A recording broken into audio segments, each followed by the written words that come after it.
नमस्कार, खबर उत्तराखंड में आपका स्वागत है। मैं हूं आपके साथ भावना त्रिपाठी। रुक करेंगे प्रदेश की तमाम बड़ी खबरों की ओर।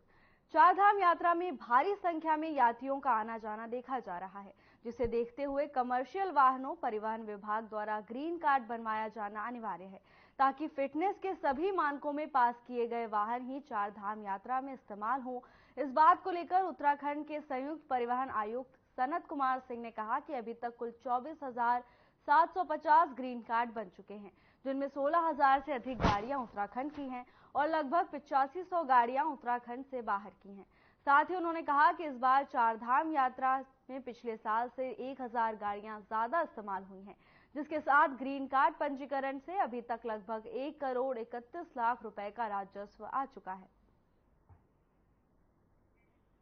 चारधाम यात्रा को लेकर श्रद्धालुओं में खासा उत्साह देखने को मिल रहा है, तो वहीं सुरक्षा व्यवस्था को लेकर भी सभी विभाग अलर्ट मोड पर नजर आ रहे हैं। इसी क्रम में परिवहन विभाग की ओर से भी ग्रीन कार्ड बनवाना अनिवार्य कर दिया गया है। आपको बता दें कि भारी संख्या में ग्रीन कार्ड बनवाए जा रहे हैं, जिससे उत्तराखंड में चारधाम यात्रा में उन्हीं वाहनों का इस्तेमाल हो जो सुरक्षा के सभी मानकों को पार कर चुके हों। 24,750 ग्रीन कार्ड हमारे बन चुके हैं और इसमें अपनी उत्तराखंड की गाड़ियां हैं 16,000 से थोड़ा अधिक और लगभग 8,500 गाड़ियां हैं जो बाहर के राज्यों की हैं, जिनके बने हुए हैं। तो जो हमारी अपनी उत्तराखंड की गाड़ियां हैं जो रेगुलर चलती हैं यात्रा में, उनकी संख्या में भी इजाफा हुआ है। पिछली बार 15,000 पूरी यात्रा में बने थे, इस बार 16,000, लगभग 1,000 गाड़ियाँ बढ़ गई हैं सिस्टम में। और बाहर से आने वाली तो अभी और बनेंगे, जैसे जैसे ट्रिप यात्रा चलती जाएगी तो और बनते जाएंगे। तो मुझे उम्मीद है कि पिछली बार की तुलना में 5-6 हज़ार ज़्यादा ग्रीन कार्ड बनेंगे। राजस्व इससे अभी तक 1 करोड़ 31 लाख आ चुका है। राजस्व बहुत ज़्यादा नहीं होता है, छोटी सी फीस होती है, पर रेगुलेशन के लिए है और आगे जैसे जैसे बनता जाएगा थोड़ा बढ़ेगा।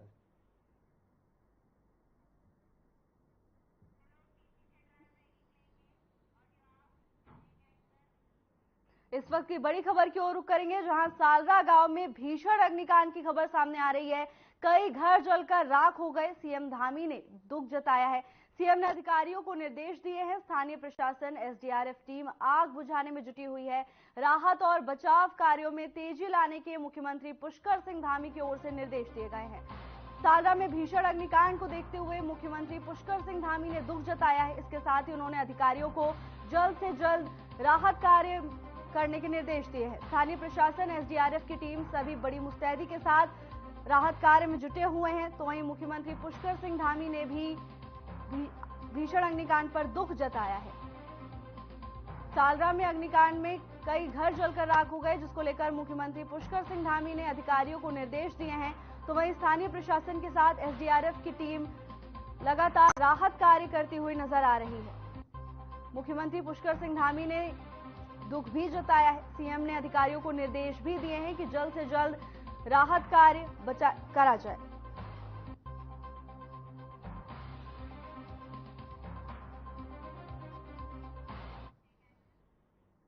चारधाम यात्रा में श्रद्धालुओं की भारी संख्या में बढ़ती भीड़ के कारण समय समय पर सरकार को पंजीकरण को रोकना पड़ रहा है। वहीं यात्रा की शुरुआत होते ही कांग्रेस बीजेपी सरकार पर अव्यवस्था को लेकर प्रश्न खड़े कर रही है।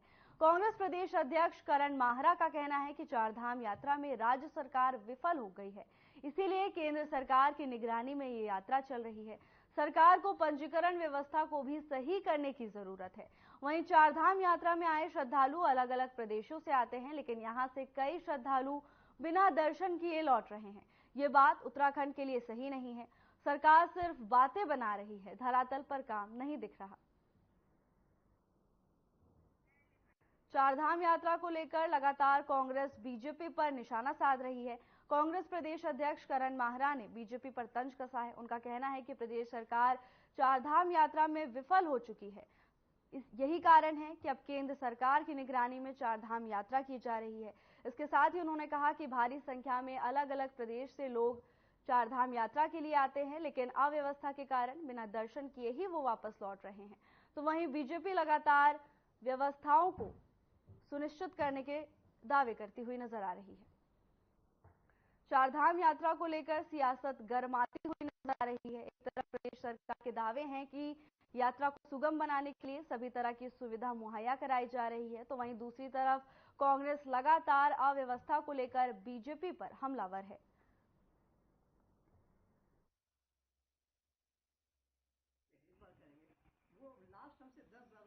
जिस तरीके के वीडियोज आ रहे हैं कि हम तिरुपति नाथ से आए और हमारे यहाँ गरीब और अमीर के लिए कुछ नहीं है, वहाँ एक सिस्टम बना हुआ है, कोई ऐसी व्यवस्था नहीं होती, यहाँ हम देख के दुखी हैं, ये पूरे भारत में, पूरे विश्व में उत्तराखंड की छवि खराब कर रहा है।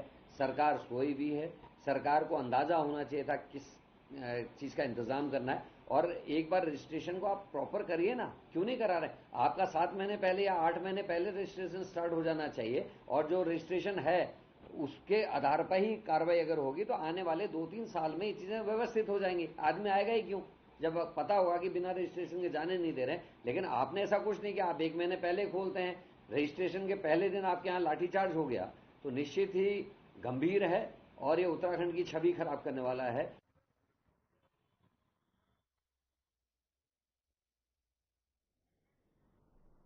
चारधाम यात्रा को लेकर स्वास्थ्य विभाग लगातार अलर्ट मोड पर है और यात्रियों के स्वास्थ्य को प्राथमिकता पर रखते हुए लगातार उनकी स्क्रीनिंग हो रही है।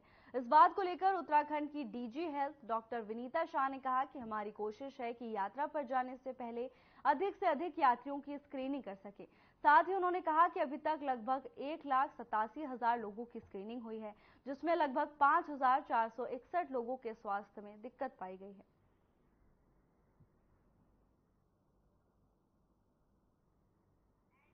भारी संख्या में श्रद्धालु चारधाम यात्रा के लिए उत्तराखंड पहुंच रहे हैं, तो वहीं सभी विभाग एकजुट होकर श्रद्धालुओं की यात्रा को सुगम बनाने में लगे हुए हैं।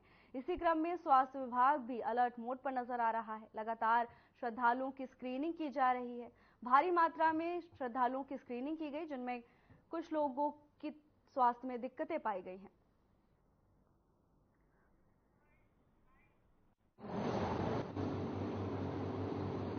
हमारी कोशिश है मैक्सिमम लोगों की हम स्क्रीनिंग करके भेजें यात्रा में जाने से पहले, और हमारी सभी स्तर पर ऋषिकेश से लेकर ऊपर चारधाम के अंतिम पड़ाव तक स्क्रीनिंग टीम बैठी हुई है।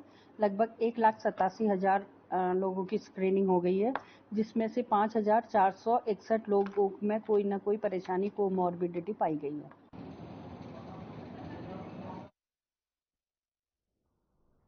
हाल ही में शहर के नामी बिल्डर सत्येंद्र सिंह ने कारोबार में पार्टनरशिप के विवाद के चलते 8वीं मंजिल से कूदकर आत्महत्या कर ली थी। तो उसके बाद उनकी जेब से मिले सुसाइड नोट और उनके बेटे के बयान के आधार पर पुलिस ने नामी बिजनेसमैन अजय और अनिल गुप्ता को गिरफ्तार किया और अब उन्हें 14 दिन की न्यायिक हिरासत के लिए भेज दिया गया है। लेकिन इसी बीच अब ये मुद्दा सियासी मोड़ लेने लगा है। कांग्रेस इस मामले को लेकर शासन और प्रशासन को घेरती हुई नजर आ रही है। वहीं कांग्रेस प्रदेश अध्यक्ष करण माहरा का कहना है कि सरकार बेशरम, नकारी और भ्रष्ट है।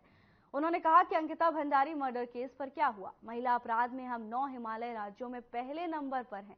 बिपिन रावत का मामला हो या मंत्री के आवास के सामने महिला की बॉडी मिलना, हमारे प्रदेश में यूपी की पुलिस गोलीबारी करके चली जाती है।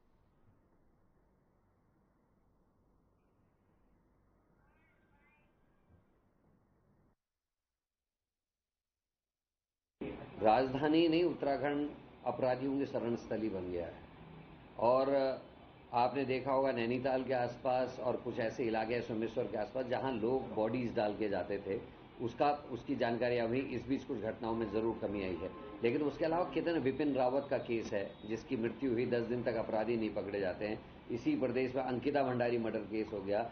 अब महिला अपराध में 9 हिमालय राज्यों में हम पहले नंबर पर। पूरी व्यवस्था खराब है। सरकार, क्योंकि वोट मिल जा रहे हैं, इस वजह से सरकार सुधर नहीं रही है और मेरे को लगता है कि चाबी जनता के हाथ में है। जनता को सही निर्णय करने पड़ेंगे, तभी कोई भी सरकार है तभी डरेगी और सही काम करेगी।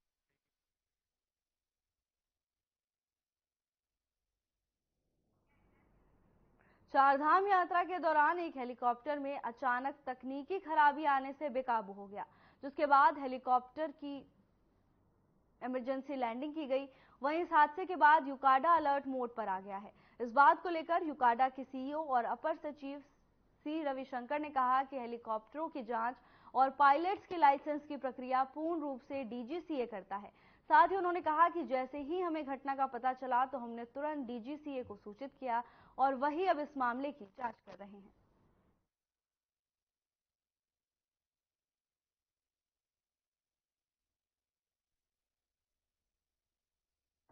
हर हेलीकॉप्टर का जो है टेक्निकली मिशन की जो जांच है और पायलट्स का जो लाइसेंसिंग का प्रक्रिया है प्योरली डीजीसीए करता है।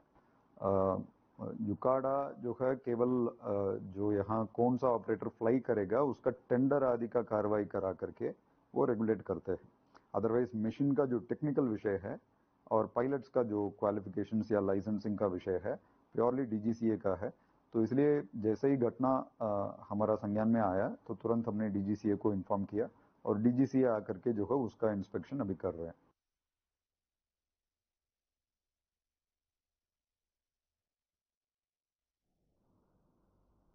मुख्य सचिव राधा रतूड़ी ऋषिकेश पहुंची, जहां ऋषिकेश यात्रा पंजीकरण कार्यालय परिसर में निरीक्षण कर अधिकारियों के साथ बैठक की। चारधाम यात्रा व्यवस्था को लेकर इस बैठक का आयोजन किया गया। राधा रतूड़ी और गढ़वाल कमिश्नर के साथ अन्य अधिकारी भी बैठक में मौजूद रहे।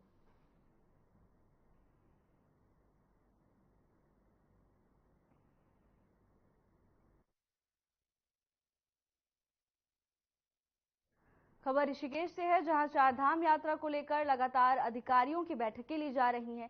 इसी क्रम में मुख्य सचिव राधा रतूड़ी ने भी अधिकारियों के साथ बैठक की। इस दौरान कमिश्नर और तमाम अधिकारी उनके साथ मौजूद रहे। इस दौरान व्यवस्थाओं को और बेहतर बनाने की बात की गई।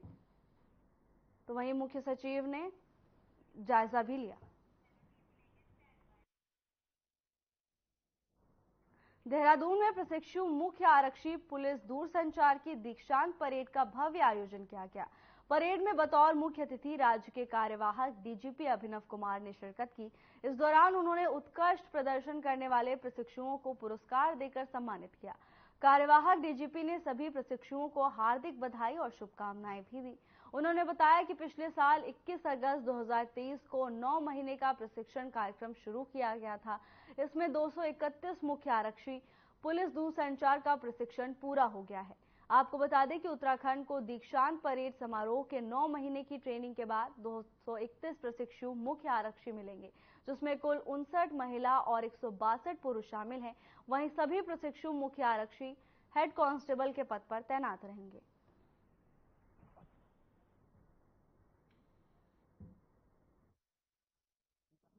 देखिए, ये पिछले वर्ष अगस्त 2023 में हमारे 261 मुख्य आरक्षी दूरसंचार के प्रशिक्षण प्रारंभ हुआ था, जो आज 28 मई 2024 को पूरा हो रहा है। और पुलिस विभाग के लिए और विशेष रूप से हमारे दूरसंचार विभाग के लिए आज बड़ा खुशी का दिन है, बड़ा गर्व का दिन है। जिस तरीके की परेड इन मुख्य आरक्षियों ने प्रदर्शित किया, जिस उच्च कोटि का अनुशासन, ड्रिल और मतलब सारा अपनी कार्रवाई इन्होंने दिखाई, तो मुझे लगता है कि आने वाले समय में ये पुलिस विभाग की पूरे मनोबल के साथ, बहुत अच्छे अनुशासन के साथ, बहुत अच्छी कार्य कुशलता और दक्षता के साथ सेवा देंगे।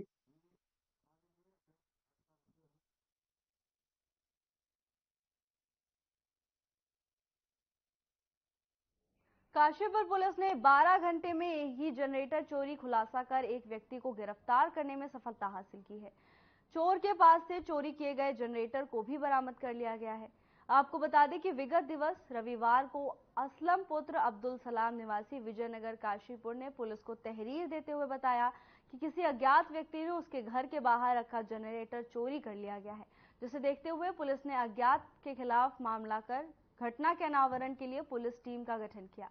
मुखबिर की सूचना पर आरोपी को चोरी के जनरेटर और जनरेटर को ले जाने वाले ई रिक्शा के साथ गिरफ्तार किया है।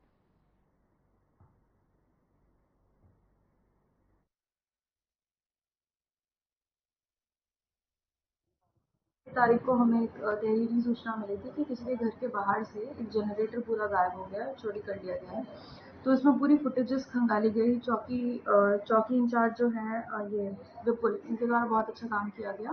इन्होंने बहुत सारी फुटेजेस सीसीटीवी का देखा, अवलोकन किया। उसके बाद इन्हें पता चला कि एक लड़का है इरफान, जो मुरादाबाद का रहने वाला है। इसने ये बेसिकली जनरेटर जो है चोरी किया था।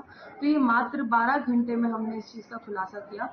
जो हमारा चोरी के टाइम पे प्रयुक्त था, जो ई रिक्शा, उसको भी हमने रिकवर किया है और जनरेटर भी रिकवर कर लिया है।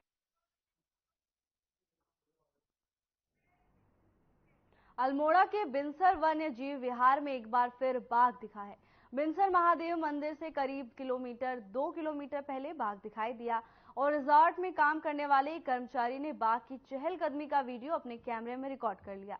वहीं सेंचुरी में बाघ की एंट्री से वन महकमा अलर्ट हो गया है। वहीं डीएफओ ध्रुव सिंह मरसेलिया ने बताया कि बाघ की मूवमेंट कैद करने के लिए 8 कैमरा ट्रैप लगाए गए हैं।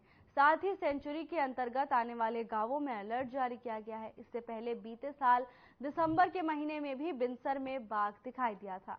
वहीं बाघ दिखाई देने के बाद सेंचुरी के अंतर्गत रहने वाले ग्रामीणों में दहशत का माहौल है।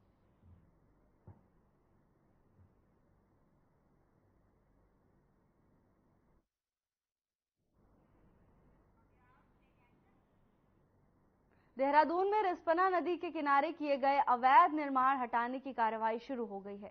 इस दौरान नगर निगम की टीम ने भारी पुलिस बल के साथ चूना भुट्टा से अवैध निर्माण हटाने की शुरुआत की। बता दें कि एनजीटी के आदेश के बाद 2016 के बाद रिस्पना नदी के किनारे अवैध बस्तियों के निर्माण को ध्वस्त करने की कार्रवाई शुरू हो चुकी है। नगर आयुक्त गौरव कुमार ने बताया कि नगर निगम की भूमि पर अतिक्रमण चिन्हित किए गए थे, जिसमें उनको नोटिस देकर उनका पक्ष रखने का समय दिया गया। अभी तक की अगर बात करें तो 15 लोगों के प्रत्यावेदन सही पाए गए हैं। तो वहीं इस मामले पर सियासत भी थमने का नाम नहीं ले रही। कांग्रेस लगातार सरकार पर हमलावर हो रही है। कांग्रेस प्रदेश अध्यक्ष करण माहरा ने कहा कि ये गरीबों पर अत्याचार है।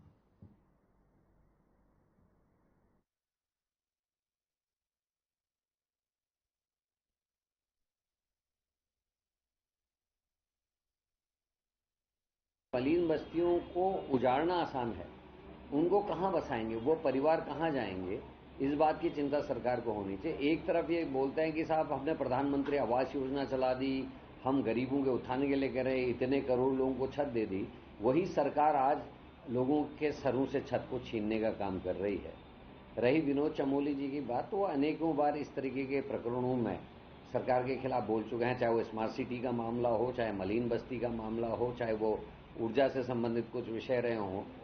वो साफ गोई के इंसान है और सच बोलने में विश्वास करते हैं। ऐसे एक हमारा मित्र था जो स्वर्ग से धार गया, वो थे सुरेंद्र सिंह जीना जी, उनका भी यही हाल था। वो भी जो चीजें सही होती थी उसके पक्ष में खड़े रहते। मैं दोनों को ही इसमें बधाई देता हूँ। रिस्पना किनारे कुछ अतिक्रमण चिन्हित किए गए थे जो 11 मार्च 2016 के बाद के हैं। उसमें निगम भूमि पर 89 अतिक्रमण थे, जिसमें लोगों को नोटिस देकर उनका पक्ष रखने का अवसर दिया गया। उसमें से कुछ लोगों के द्वारा अपने प्रत्यावेदन दिए गए। अभी तक स्थिति के अनुसार 15 लोगों के उसमें प्रत्यावेदन उचित पाए गए। 74 अतिक्रमण अभी भी ऐसे थे जो जिनके द्वारा ना तो कोई प्रत्यावेदन दिया गया और ना ही इनके द्वारा कोई और अपना पक्ष प्रस्तुत किया गया। अभी आज से उन पर फेज वाइज मैनर में कार्रवाई प्रारंभ की गई है। आज चक्कू वाला और डालन वाला क्षेत्र में कार्रवाई की जा रही है। अभी भी हम लोगों को यह मौका दे रहे हैं, यदि कार्रवाई के दौरान भी कुछ लोगों के द्वारा अपने एविडेंस दिए जाते हैं तो उस पर भी मौके पर ही विचार किया जाएगा।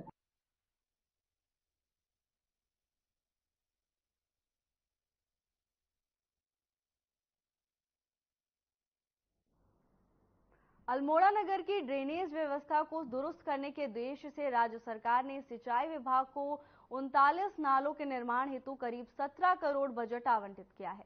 लेकिन सिंचाई विभाग की लापरवाही से बनाए जा रहे 39 नालों का काम अधर पर लटक गया है।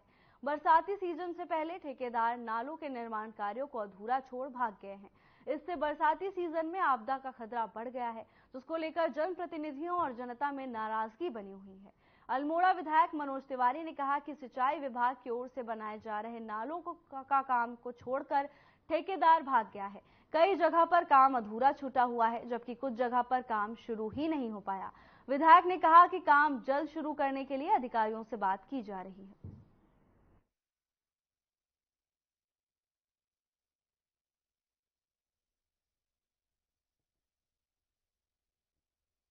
अल्मोड़ा की जो टोपोग्राफी है वो दूसरे टाइप की है और पूरे वर्ष भर अल्मोड़ा के शहर का पानी नीचे की ओर को आता है, फिर ग्रामीण क्षेत्र को जाता है और बरसातों में बड़ा संकट हो जाता है, लोगों के घरों में पानी जाता है। तो इसको देखते हुए सिंचाई विभाग से हमने अलग अलग जोन में यहाँ पर विभिन्न नालों का निर्माण के लिए एस्टीमेट बनाया था और उसको शासन को प्रस्तुत करा था और उसमें हमारे लगभग 39 नाले स्वीकृत हुए थे विभिन्न वार्डों में और उसका टेंडर एक ही व्यक्ति का हुआ था और वो व्यक्ति ने कुछ जगह कार्य प्रारंभ ही नहीं किया और कुछ जगह आधे अधूरे करके छोड़ दिए। तो विभागीय अधिकारियों को कहा है, मैंने एक्शन को भी कहा है और एससी से भी मेरी वार्ता हुई है और चीफ से मैं वार्ता कर रहा हूँ कि तत्काल उसके खिलाफ कार्रवाई करें। विभागीय जो कार्रवाई होती चाहे नोटिस दें या जो भी उसका अन्य चीजें हैं।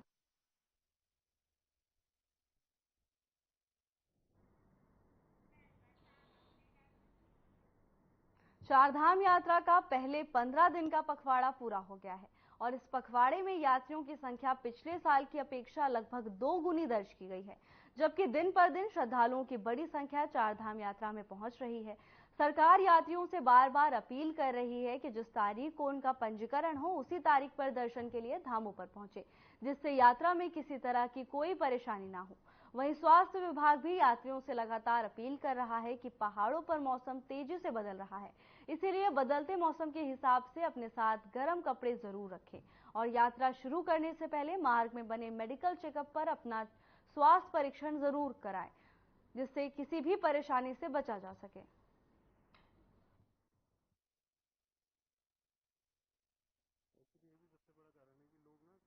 मेरा बाहर से आने वाले यात्रियों से ये खासकर 50 वर्ष से जो ऊपर हैं और जिनको कोई कोमॉर्बिडिटी, ब्लड प्रेशर या डायबिटीज है, वो एक बार अपना चेकअप जरूर करा लें, अपनी जरूरी मेडिसिन लेके आएं, गर्म कपड़े वहां से लाएं और थोड़ा सा व्यायाम की आदत डाल के लाएं अगर उन्हें पैदल रास्ते में जाना है।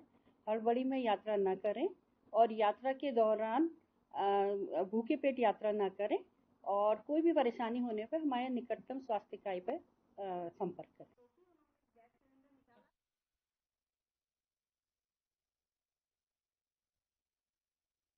जल्द हाजिर होंगे नई अपडेट्स के साथ। नमस्कार।